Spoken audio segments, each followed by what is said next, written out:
নমস্কাৰ।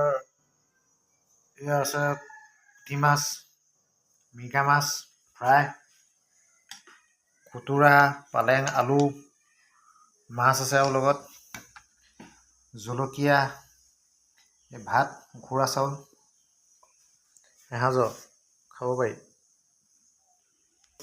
সৰু মাছ পিটিকা বনাবলৈ সৰু মাছ বইল কৰা আছে, দেখাই আছোঁ ৰ'ব। লগত আছে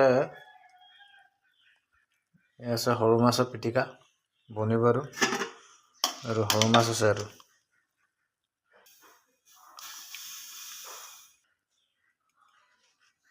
সৰু মাছ আছে, সৰু মাছ, বিলাহী, জলকীয়া আৰু সৰু সৰু অকণি মাছ।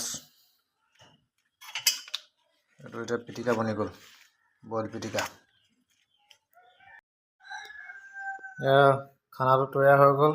এয়া আছে সৰু মাছ পিটিকা, এইটো বনিব পিটিকা বনিব, তাৰপৰা এয়া আছে পুঠি মাছ আছে, মিৰ্কা মাছ আছে, আৰু এয়া খুতুৰা, পালেং আৰু লাই মিক্স আছে গোটেইখিনি। তাৰপিছত তোমাৰ আলু মাছ দিয়া আছে দাইলৰ লগত, খাবা আৰু পালেঙো আছে, উখোৱা চাউল আছে, জলকীয়া আছে, ভোট জলকীয়া, পিটিকি মেলি পিনি খাব লাগে। Thank U.